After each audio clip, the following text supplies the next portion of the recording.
own my image and my likeness forever for $1,000? Like, what are we talking about here? What? No.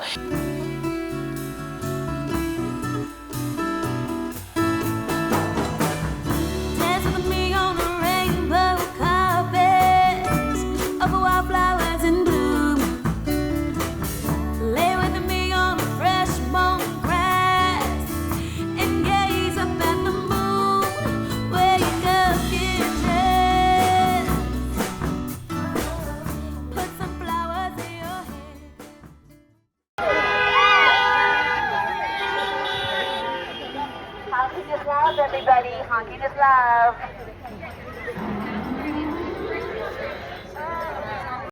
Hello, I am Nicole Dominique Lovince, and welcome back to my channel, The Multi-Hyphenate Lifestyle. I know it's been a while since we've had some new content, but we are back and we get to be consistent, sis. So I am here today because we are going to talk about the SAG strike. As you know, on the Multi-Hyphenate channel, if this is your first time joining us, welcome to the tribe. And if you're just passing through, welcome to you as well. So don't forget to like and subscribe for new content. And if you see my eye dripping, it's because my allergies are going crazy. So you might see me wiping my eye throughout this video. I'm human, so it gets to happen. We're here to talk about this SAG strike. So here on the Multi-Hyphenate channel lifestyle, we talk about all things multi-hyphenate in my life in order for you to see how you're also a multi-hyphenate talent in yours. And so my multi-hyphenate spaces are acting, singing, songwriter, international public speaking. I'm also an entrepreneur, founder of the Goddess Bath Experience, where we have group coaching programs, international retreats, and digital products, and in-person and online events. So we talk about all the things. I am also a fiance, so it's been a minute because last time we were here, I was single. And I'm also a bonus mom to an 8-year-old little boy, this angel. So we're gonna be talking about all the things on this channel, but today, we are talking about acting. We are talking about this SAG strike, and I want to break down everything that's happening inside of this strike. So I'm just leaving the picket line, and it's just wild to be in the conversation. You know, what actors are fighting for right now, performers really, because it's not just the actors, it's singers, it's writers, it's stunt, it's everybody that's being repped by WGA or SAG-AFTRA, and it's our rates. Our rates get to increase. It's time, residuals. That is how actors and performers really sustain their career while in between jobs. Not everybody's an A-lister, B-lister, C-lister that's working consistently. Sometimes you might only get a job once in a year. And so residuals are a way that we sustain and maintain through the years. And streaming has changed what our residual checks look like. We used to get several 5-figure checks for doing things via a network because it's tracked by the Nielsen system versus like on streaming platforms where there's no like monetization. And because of federal privacy laws, they're protected from releasing those numbers. So we want to shift in our daily rates, our weekly rates. We want to shift in residual rates for streaming. Streaming is no longer media. It is media.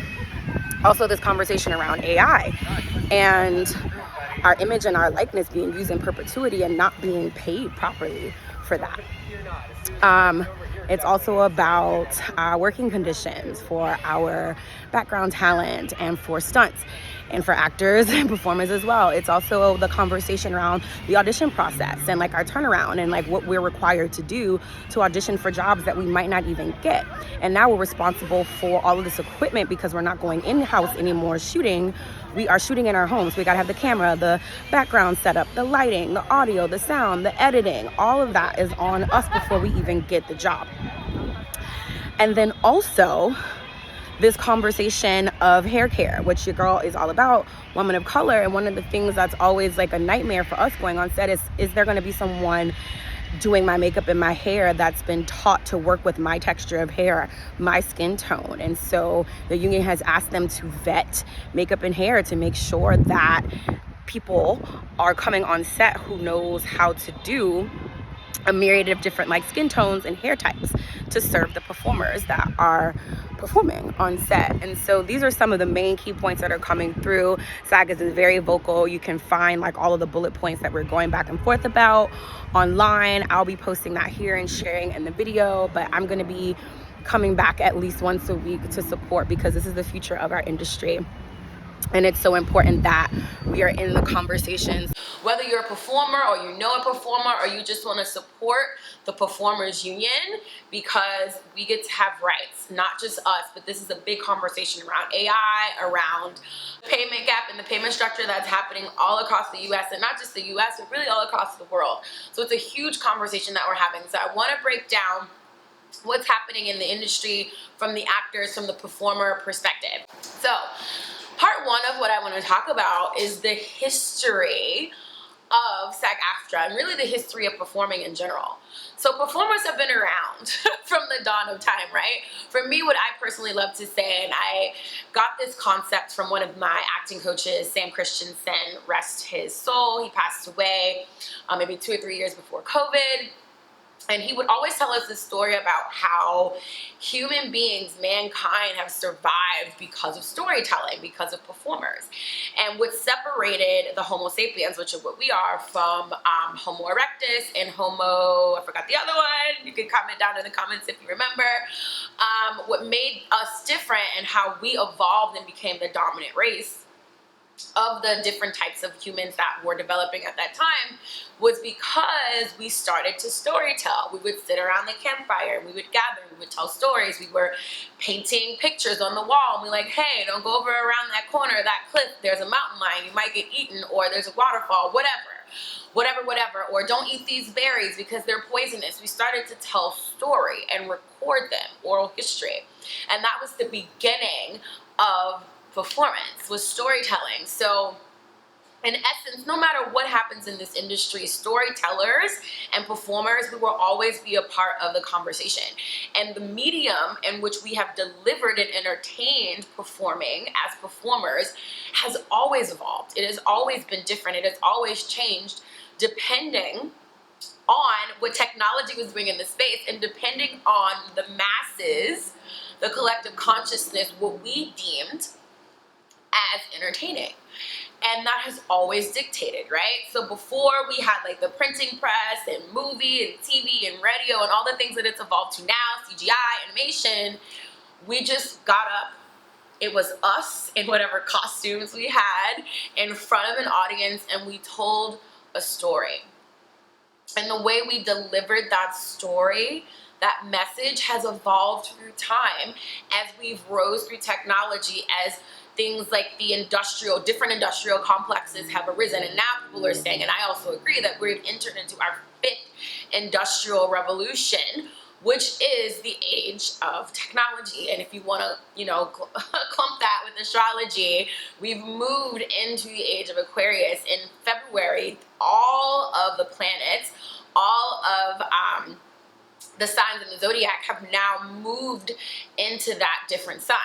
And so now we're really seeing the influx of technology really take off. So what does that mean? We're going to have another shift in the way that performers deliver performing. And when we think about it from the past, we went from the stage, and then there was film really. Before there was television, there was film. And even before then, like moving pictures, just having like pictures, and I forgot what it's called, the phonograph maybe, don't quote me on that one. If someone knows, pop it in the chat. But we were just quick moving pictures. You could put your eyes into this thing, almost like a telescope, and it would be quick moving pictures. Then after that, we were able to put it on a big screen, but there was no sound, just video, and it was only just black and white at one point in time. Then we figured out how to add color, where someone would paint every single frame, right, in order to have color. And so we had then we had silent films, we had silent films with color, and then sound entered the space. And then we started to have a huge visceral experience of adding sound, talking actors into the space. So when we saw that huge transition, we had actors who lost their jobs because they were good at being seen and visualizing, but their voices didn't match, or they really couldn't remember dialogue, hit their cues. They were a lot more technical components that were added into the performer's skill set at that point in time. And so theater actors really shined when sound came in because they were actors who had to learn lines and they had to deliver voice and character and depth in a way that the silent film actors had not had to do up until that point. So some of those actors didn't make the transition well, and a lot of theater actors came over into film, and then radio happened, and then television happened, and then mass syndication like cable and networks formed conglomerates, and huge film studios started to come together, and now the technology is just exploding into CGI, and now we have AI in the picture, which is really shaking up the conversation. And for me, what's coming alive is this is a shift like we saw with sound, how that changed the industry. It took some jobs away, but it also created new jobs as well, and that's what we're going to see in the industry. However, we do get to be a part of the conversation because the SAG union came into be when actors were being mistreated by the studios. Like, the hours were insane. They were basically owned by the studio. They couldn't go and do another project that another studio owned. The studio told them what projects they could be a part of, what they could eat, what they could wear, who they could date. Really, you know, that performer was the property of that studio. And so that's when we had unions like SAG and AFTRA, which we have now joined several years ago, but they used to be separate. SAG, the Screen Actors Guild, was for film, and AFTRA was for television and radio, and then they have merged. So now all performers on the camera, speaking performers, background actors, singers, dancers, voiceover artists, radio artists are now covered under SAG-AFTRA, under that union. And so the union came to be to protect actors' rights, make sure that we were being paid properly, make sure that we were being taken care of on set, make sure that we could have health care. If something happened to us on set, we were able to be taken care of, something that would be going into our health care and pension. So when we got older and weren't working anymore, we were being provided for just as though as if you were in a regular, like, 9-to-5 job in that case. So that brings us to now the current strike that is happening, and then what is on the docket for what the actors, including myself, because I did vote for the strike authorization, so I am pro strike, because it gets to happen. There are a lot of things that are in conversation around why the union decided to strike. But I want to highlight a couple of main points that I think are really important that are constantly in the conversation. So one thing is our rates. So our rates haven't really been changed much drastically since the 80s. It's gone up a little bit, but obviously cost of living has skyrocketed since the 80s, right? And SAG hasn't been on strike since the 80s. So it's been a while since we rose up and was like, yo, we gotta make a change here. So it's our daily rates, our weekly rates get to be more commensurate to what the cost of living is nowadays. So the standard rate right now for SAG-AFTRA for day player, which means you're on set for a day, you can either be paid as a day player or you can be paid weekly. And so day players tend to make, I believe it's about $10.80 a day, $10.80 plus 10. And the plus 10 goes to your agent and or manager. If you have both, then you have to take 10 goes to 1, and then if your manager, typically your manager may have 10 to 20%, then that goes to them. So that already is money off the top. Taxes, Uncle Sam is gonna take money off the top. So really for a day rate, what an actor is probably making is around $750 to $850 per day. That's a day rate. But if you're working usually 3 days, they'll give you a day rate. And I believe the day rate is a little over $3K right now. Not day rate, weekly rate is a little over $3K. And again, all of the fees and taxes and all that stuff are coming out, right? So for actors who are not working consistently, like our mainstream actors that we see, like our A-list, B-list, C-list celebrities that are constantly working, for actors like me that have not hit through and broke through that level yet, you know, those day rates are really important to us. And something else that we also get is our residuals. That's what's big in the conversation. That's how a lot of performers have been able to survive, is we get, it may not be as much on the front end, but on the back end, we get paid a lot through residuals. The shift of streaming just exploding, and at one point when it hit the scene, it was considered new media. No one really knew what it was going to do. So the way that we were paid and how we were tracking residuals were on a different scale versus if it's network, which is still tracked by the Nielsen system. If you know what that is, I maybe can link a link to what the Nielsen system is in the bottom. But Nielsen systems, or the Nielsen families, where the families would put like a little machine on their TV and it would track viewership. And so now we have a way with network, obviously we are able to track viewership, and that's how we're able to get our residuals based on how long that actor is on camera, if they spoke, if they didn't speak, and how many times it was watched or played by the network, but also the viewership across the country, across the world. That's then broken down into how much that actor gets paid residuals. Now for streaming, a part of the conversation has been that we would like those numbers released. And to my understanding, if someone knows differently, quote me please if you know something different that I may be saying wrong, due to federal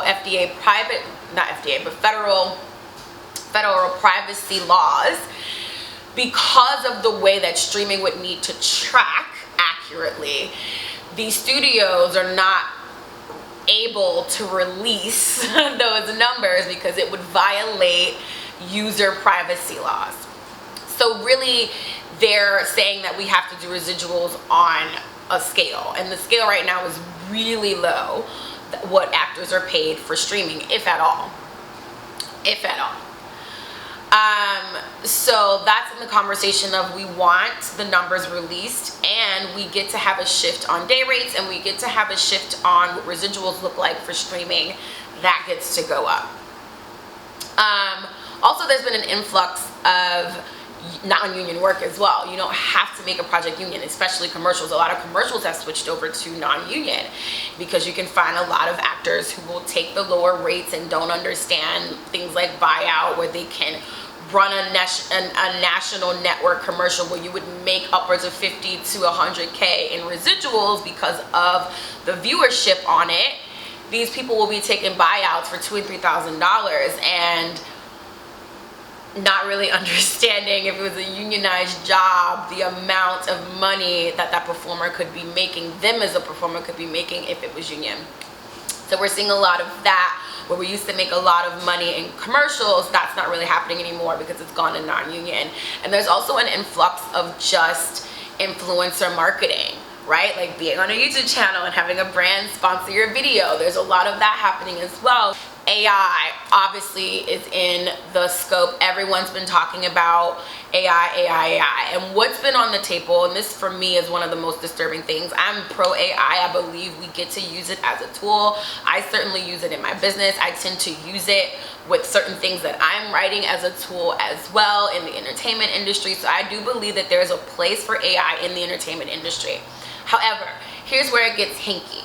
What the studios are requesting is they want to be able to pay performers regular day rates for body scans if they're in a film, where they can use that person's image likeness, the full scan of their body in perpetuity throughout the universe forever for a minimal rate, a minimal one-time rate, which is insane.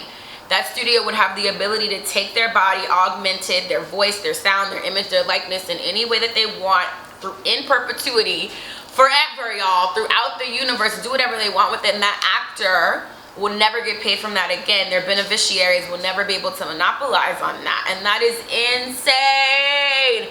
Hell no. You can't own my image and my likeness forever for $1,000. Like, what are we talking about here? What?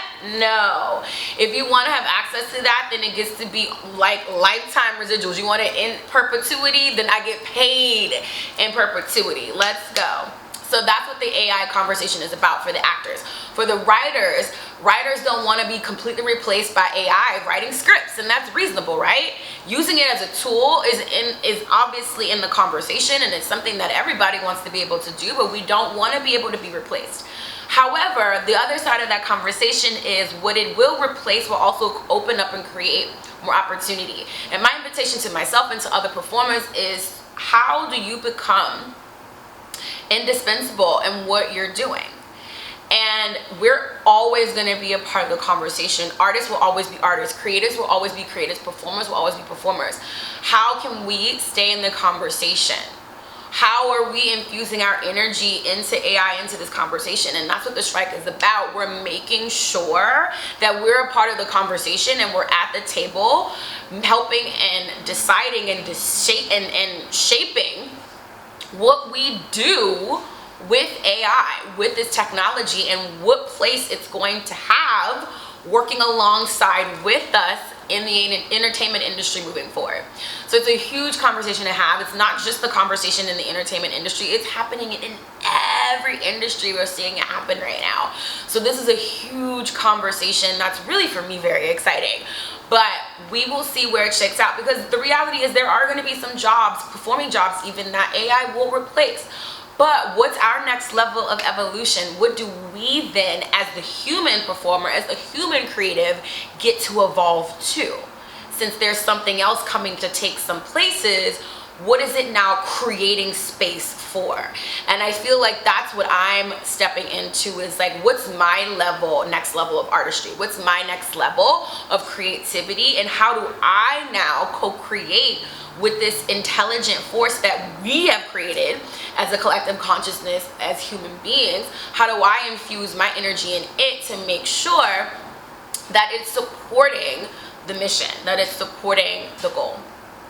So another thing that is in the conversation is we want, I don't want to say ample, but we want fair and diversity in the hair and makeup department. We want the studios to be responsible for vetting hair and makeup, and not even hair and makeup, but lighting in all departments, making sure that every ethnicity and every person on set is trained to work with different ethnicities. Like, I have natural hair as a Black woman, and I can't tell you how many times I've gone on set and I've had to preset my hair and do my own hair because I knew I was going to show up to a set where someone had maybe never experienced working with my hair texture. And there's certain products I just cannot use in my hair. There's certain ways, that things that my hair won't do that maybe a Caucasian woman hair would do, or an Asian woman hair would do, or Indian woman's hair would do, and vice versa. And so there gets to be someone on set, not someone, but someone's, and it should be a requirement that hair and makeup knows how to do makeup and hair for all ethnicities. And the studios are like, no, we'll cover some of the principals, we'll cover our main actors, we won't cover background. And SAG's like, hell no, performers are performers. You get to have that available for everybody on set, so everybody can look and feel their best and can shine on camera, because that's what we're there to do. And we shouldn't be forced to do our own hair, come with our own makeup out of our own pocket on set, when that professional should be vetted to make sure that they can take care of every performer that's on that set. So that's another thing that's in the conversation. The next thing is the audition process. Yeah, the audition process. So the conversation is this. Because now, it was already happening, but because COVID happened, it has skyrocketed, and it's not going to change. Actors are basically, for their first and most of their second call, are strictly taping auditions. We're not going in for auditions anymore, which means the actor is responsible for this equipment they weren't responsible for in the past, which is camera, lighting, sound, your background, all of the things that you would need to have a full production to shoot your auditions. And now, because it's tape, we've been getting crazy turnaround times, right?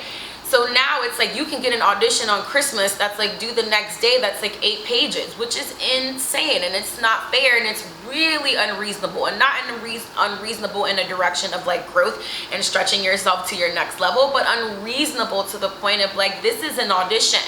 This is not even a guarantee for a job, and you're asking someone to work on a holiday, last minute, last notice, and not even just on holidays, but weekends as well.